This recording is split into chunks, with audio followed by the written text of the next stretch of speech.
Hello, everyone, and welcome to the inaugural episode of the Sharing Comics Club, the club where you share comics with your friends. I'm Dave. And I'm Brooke. In this podcast, I will be reading comics with my friend Brooke, who is not as familiar / obsessed with comics as I am. Three things that I love are Spider-Man, Danny Phantom, and the 2003 Teen Titans cartoon. And three things that I like are Harry Potter, How to Train Your Dragon, and Captain America, if you know what I mean. Like many of you, I'm new to comics, so Dave will be your tour guide and mine as we enjoy the sweet multiverse of comic books. I am the Obi-Wan, and you are my Padawan. Does that mean I have to kill younglings? It depends on the younglings. Let's get into it. And today we'll be looking at Spider-Man and Deadpool Volume 1, Isn't It Bromantic? Written by Joe Kelly with art by Ed McGuinness. So Joe Kelly and Ed McGuinness, the duo had actually worked together before on Deadpool's first ongoing book. And Joe Kelly is basically the one that wrote Deadpool and made him the Deadpool we know and love today. And it's funny because when they were writing the book, he was worried they were going to get canceled the next issue, so he basically just did whatever he wanted. As someone who writes Deadpool should. And Ed McGuinness has also worked on another team-up book, Superman Batman. So we got a good established firm working on this book, and the team will change as the book goes on, but I like where it goes.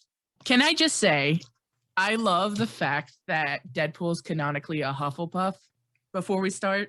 You may. Because in all honesty, everybody rags on the Hufflepuffs, thinking we're the worst house ever. And all of a sudden, we have The Rock and we have Deadpool. That's it.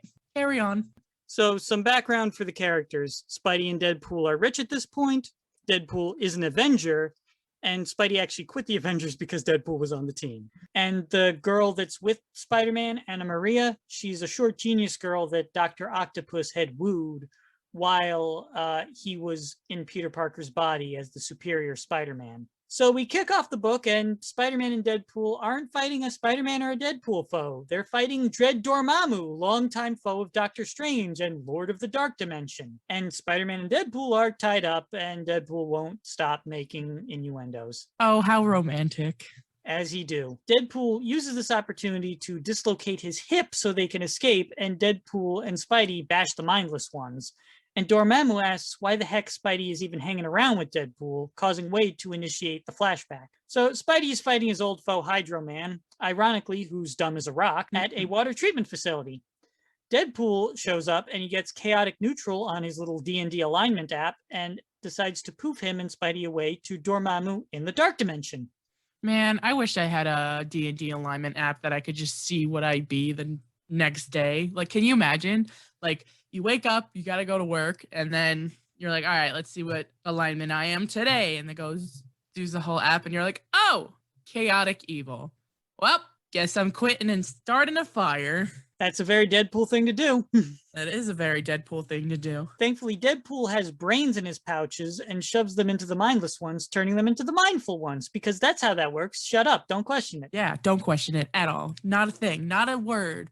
I hear you back there. Don't you dare. With their newfound brain power, the mindful ones turn on Dormammu as Spidey and Deadpool teleport away.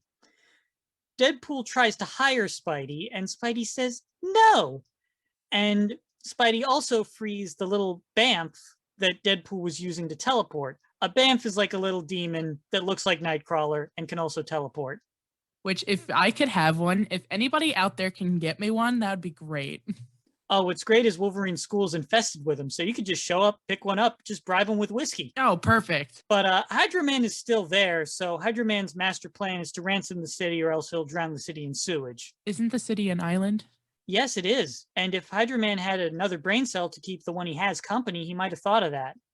Yeah, well, he only has the one, so... He only has the one is the loneliest number. After Spidey and Deadpool get covered in sewage, Spidey then explodes Deadpool inside of Hydro Man with the grenades he has, and thus defeating Hydro Man. Like confetti. Deadpool then has a heart-to-heart with Spidey about trying to be better, and Spidey tries his best to hate Deadpool, but he can't.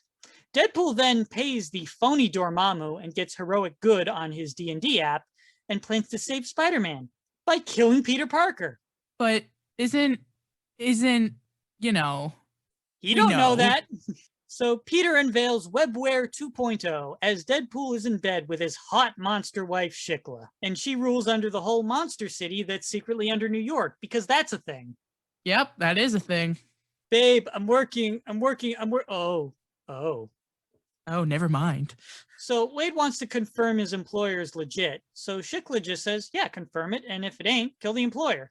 So then Deadpool goes on a hugging spree. Not a mugging spree, a hugging spree. The best kind of spree. Not if people don't consent. True, that is true. All right, I'll give you that one. So Spider-Man shows up, but it's Miles Morales. So So- we're in a post-cheeseburger timeline here. Got it. I'm sorry, hamburger, not cheeseburger. Not cheeseburger. You yelled at me the last time I said cheeseburger. Yeah, sir. sorry. Miles shows up and Wade starts making clone jokes because back in the 90s, there was a whole clone saga that went on way too long. And that's just a mess, in my opinion. And they kept changing on who was the clone and who wasn't. So that wasn't confusing at all. Yeah, not one bit. So Peter finally shows up, and after webbing Wade, a bunch of Green Goblins show up, and it's Goblin Palooza. Woo, party. Not that kind of party. Oh. Deadpool drives the totally not the spider buggy, but the Deadpool buggy up the walls, tackles Peter and Miles, and gets their webware off to reveal the webware was making them hallucinate because of Mysterio, Master of Illusions. And then they drive to Parker Industries, and Wade runs over Mysterio. And I love the panel of Deadpool and Spidey driving in the spider buggy with Miles in the back because it looks like they're just driving their kid to school. Yeah, you know, best way to get to kids to school, drive over someone in a drop-off line and drop off your kid and they have a nice day. Yeah, it's easy to cut the lines when you drive over the lines. Exactly. Turns out that actually was Mysterio and not a hologram, aka the evil theater kid. And as Spidey shut off the device, Deadpool actually gives Mysterio mouth-to-mouth and saves his life. I'm sorry, what? Yeah, Deadpool saves a life. What a twist! I know, plot twist. So Spidey gives Wade his phone number, and Wade verifies that a Parker Industries location has been experimenting on people. So Wade slices him up and confirms to patient zero that he'll take the job. So Peter Parker is checking on Mysterio in the hospital when Deadpool shows up, and Deadpool is just about to kill Peter when Spider-Man shows up. Wait a second. Peter and Spider-Man in the same room? In the same place at the same time? As head of Parker Industries, Peter has been having his buddy Hobie Brown, who used to be the Prowler, not Miles's uncle, pose as Spidey so Peter and Spidey can be in the same room at the same time. Later on, Spidey agrees to hang out with Wade to get to know the real Wade Wilson, the people person. Again, very romantic. Spidey also hits Wade with a spider tracer that zaps him if he lies. Also romantic. Ah, very. And after a disastrous charity event, Spidey joins Wade on a mission with his team, the Mercs for Money, on sale now, who Wade paid by the word to say nice things about him. Of course. Turns out the cult they're fighting is backing old Spider-Man villains Sticks and Stone, who have acidic death touches and a pessimistic worldview. And I feel like Carnage would love these two bozos. Oh, absolutely. Also, sticks and stones may break your bones, but acid's touch is forever. Yeah, look what they did to Deadpool's horse. Yeah. Deadpool and Spidey retreat, and Spidey finds out that the people they're protecting is a drug lab. But as Deadpool clarifies, a drug lab whose check cleared. Deadpool goes on to clarify that it's a complicated situation, and then Spidey and Deadpool switch partners. Listen, money is money, man. It's also like they're like kids and like family and stuff. They don't really have many options. So they switch dance partners, and Spidey hits Stone with chemicals that disable his powers as he punches him. And Deadpool and Sticks get into a stab off. And like, Sticks, don't mess with the master of stabbing. He is a stab master. He's stabulous. Oh, that was a good one. That's something Deadpool would say. That is something he would say. I gotta give you a point for that one. So Sticks and Stone escape, and Deadpool has one more surprise. Deadpool introduces Spidey to his daughter, Ellie, and she calls him Aw. Uncle Spidey, and it gives me life. Aw, cute alert. Deadpool wants to change, but it turns out he had Fool Killer from the Mercs for Money scan Spidey and determines that their friendship could help him take down Peter Parker. And Spidey tries to use the Uncle Ben Foundation to help those people with the drug lab in Bolivia. Meanwhile, Patient Zero leaves Mysterio a little present at the hospital. So Spidey and Deadpool decide to hang out on a double date. So who are the other people on the date? Let me guess. Bert and Ernie? Two very hot ladies. So Deadpool gives Spidey a hologram doohickey so he can go inside the bar incognito as Leonardo DiCaprio. No, not that one. I was going to say, wait a second. I love how halfway explaining through how it works, Wade is all, it projects visual data to human cortices and other pseudoscience-y terms. Like he gives up halfway through. Gets to the point. Turns That's how I out like it. Deadpool's date for Spidey, Jenny, is smoking hot. Mm-hmm. Turns out Wade's date is the new Thor, aka Jane Foster. Turns out he faked an Avengers emergency to get her here. Turns out Jenny's a succubus who hates it as Guardians. Turns out Wade may have orchestrated the fight to get two super hot ladies to mud wrestle. So why am I not surprised? So Thor is about to smash Deadpool into the next millennium when Spidey is able to snap out of Jenny's spell long enough to beg for their lives. So Deadpool and Spidey strip for Asgardians and demons like it's Magic Mike. Typical Tuesday night, am I right, ladies? And Spidey and Deadpool wind up having a great time. And then the next morning, as Peter's waking up, he opens the door and Deadpool shoots him in the head. Talk about a headache. Now, should his spider sense have gone off? He just woke up. Who knows if he was drinking last night? Plus, he's probably still ditzy from the succubus love spell. Any number of factors could have played in. Point is, Deadpool killed Peter Parker. But Deadpool and Shikla decide to have their own little date and torture Peter in hell. But surprise, surprise, Peter's not in hell. And Deadpool's like, what the hell? We had a reservation and everything. Ooh, the plot thickens. The plot, like my gravy, thickens. But the real Peter is trapped in limbo and is assaulted by a dead Gwen, a dead Uncle Ben, and a dead Dr. Octopus. And he says, I was a better you than you were. No, you weren't. Meanwhile, Patient Zero pretends to be Peter at Parker Industries. Wade then gets Shikla to bring Peter back to life so he can kill him again, because maybe there was like a clerical error in where his soul goes. But Wade then realizes he was wrong. As Peter is being strangled by his past, it is revealed that Mysterio is controlling the illusions, and for some reason he knows who Peter is, and doesn't seem to remember the next time he shows up in comics. Consistency! I mean, hey, theater kids forget their lines all the time, so you know. It happens. So Deadpool bursts in to save him, and the reason why he's here is because Shikla has linked them with like a spell. And Deadpool explains that in this dimension there are some perks if you step up, and it's like the Patronus from Harry Potter, which I know you'll love.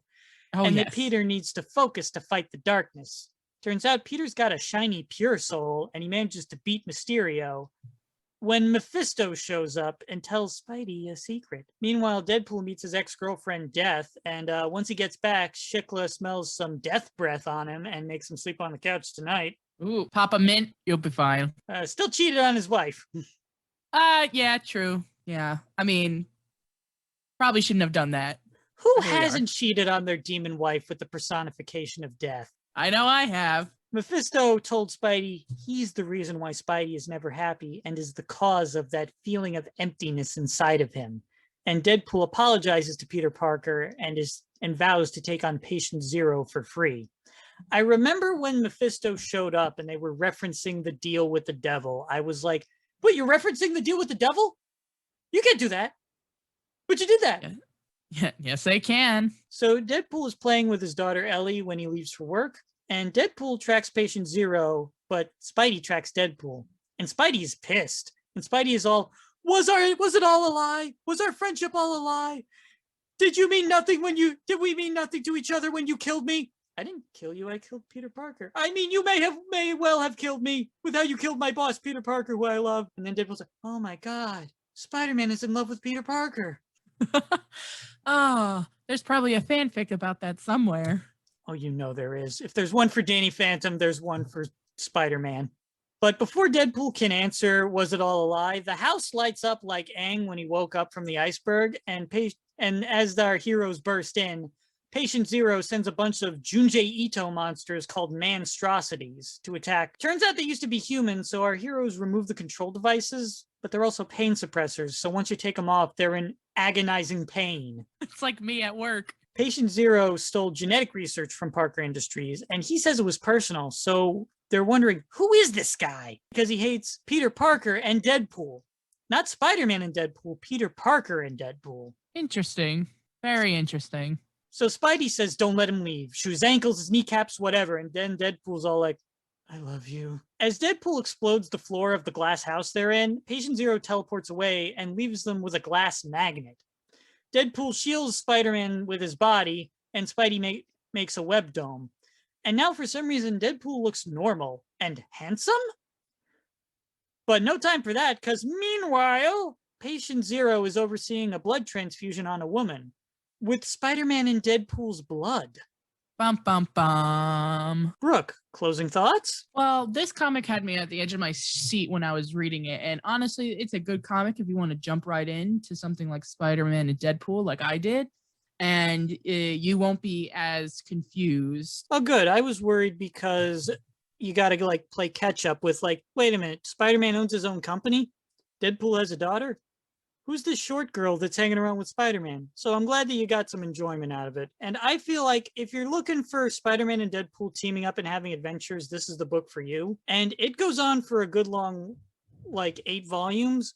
And I bought every single one and I love it. Yeah, I definitely will gonna read the next volume after that. So thank you for that, David. You're welcome. All right, so before we end this podcast, we just want to say one last thing. Don't be afraid to check out your local library and comic book shop because one, they are great and have endless supply of books and comics that you can enjoy. And two, without their help, this podcast wouldn't even be possible. Tune in for our next episode and see what book we'll cover then. In the meantime, see you around. Bye.